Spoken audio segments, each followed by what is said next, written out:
Hello students. आज हम पढ़ेंगे अपने यूट्यूब वीडियो में पार्ट 7 साइकिल की सवारी। ठीक है, आइए पहले जानते हैं इसकी समरी, इसका सारांश क्या है।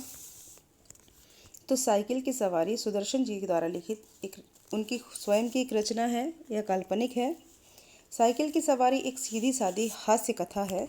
इसका प्रमुख उद्देश्य पाठकों का मनोरंजन करना है। लेखक सुदर्शन एक सामान्य मनुष्य हैं जो किसी तरह की इच्छा करता है इंसान तो उसके लिए तरह तरह की कल्पनाओं में खो जाता है, किंतु इच्छा करते समय मनुष्य को ध्यान नहीं रहता कि जो इच्छा वह पाल रहा है उसके लिए उसका स्वभाव अनुकूल पड़ता है या नहीं।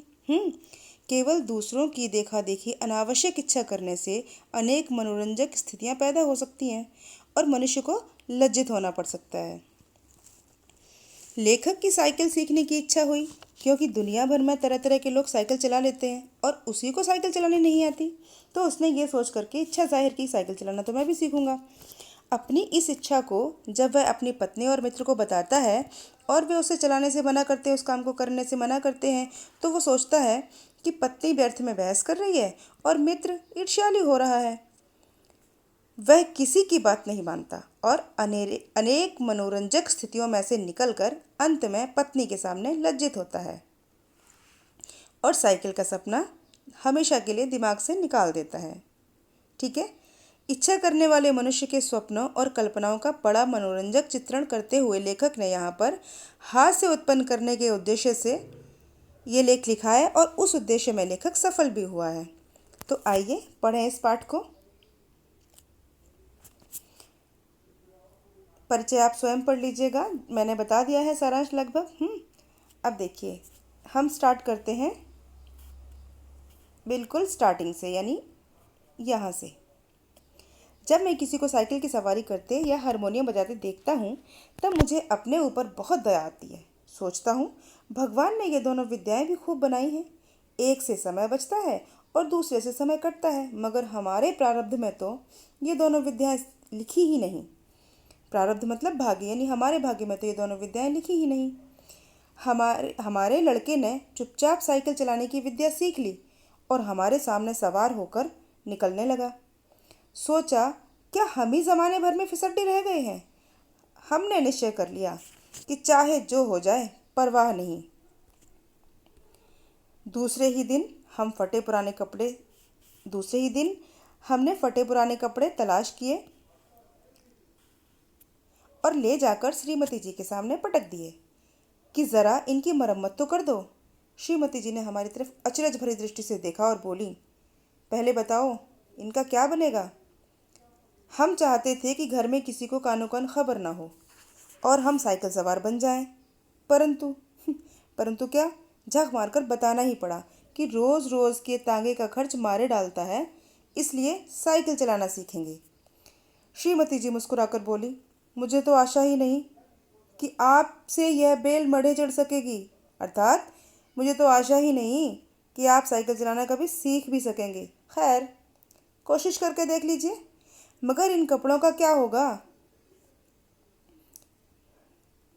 अब आगे, हाँ, हमने रौब से कहा। रौब समझते हो, हमने बड़े रौब से मतलब अकड़ से क्या कहा, आखिर साइकिल से एक दो बार गिरेंगे या नहीं, गिरने से कपड़े फटेंगे या नहीं। मूर्ख होते हैं जो नए कपड़ों का नुकसान कर बैठते हैं, बुद्धिमान पुराने कपड़ों से काम चलाते हैं। इतना लेखक ने कह दिया। ठीक है, अब देखिए, मालूम होता है हमारी इस युक्ति का, इस तरकीब का श्रीमती जी के पास कोई जवाब नहीं था। उन्होंने उसी समय मशीन मंगाकर हमारे कपड़े मरम्मत करने शुरू कर दिए। इधर हमने जंबक के 2 डिब्बे खरीद लिए, मरहम के 2 डिब्बे खरीद लिए।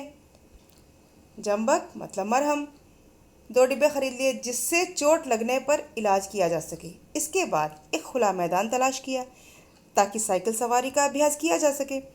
अब यह सवाल हमारे सामने था कि अपना उस्ताद किसे बनाएं। इसी उधेड़ बुन में बैठे हुए थे कि तिवारी लक्ष्मी नारायण आ गई। हमने कहा, तिवारी भैया, सोचता हूँ साइकिल की सवारी सीख लूँ। बताओ, है कोई ऐसा आदमी जो हमारी सहायता कर सके। आदमी तो एक है, मगर वह मुफ्त नहीं सिखाएगा, फीस लेगा। दे सकोगे? कितने में सिखा देगा? यही 10-12 दिनों में। और फीस क्या लेता है? तुमसे 20 ले लेगा हमारी खातिर। हमने तिवारी जी से कहा कि जाकर मामला तय कराओ, मगर जी में खुश हो रहे थे कि साइकिल चलाना आ जाए तो एक ट्रेनिंग स्कूल खोल दें और 300-400 रुपये महीने कमाई शुरू हो जाएगी। इधर तिवारी जी मामला तय करने गए, उधर हमने यह शुभ समाचार जाकर अपनी श्रीमती जी को सुना दिया। कुछ दिनों के बाद स्कूल खोलने वाले हैं, जिसमें 300-400 रुपये मासिक आमदनी होगी। श्रीमती जी बोली, मैं तो समझती हूँ कि तुम ही सीख न सकोगे, दूसरों को सिखाना तो दूर की बात है। हमने बिगड़ कर कहा, पहले तो शायद हम सीखते या ना सीखते, मगर अब जब तुमने टोका है तब ज़रूर सीखेंगे।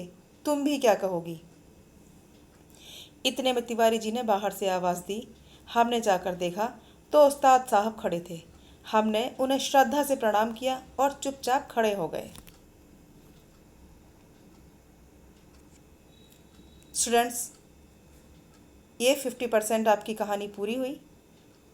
इसके आगे की कहानी, इसके आगे की बात मैं आपको आगे वाले वीडियो में बताऊंगी, दूसरे वीडियो में बताऊंगी, भाग 2 में।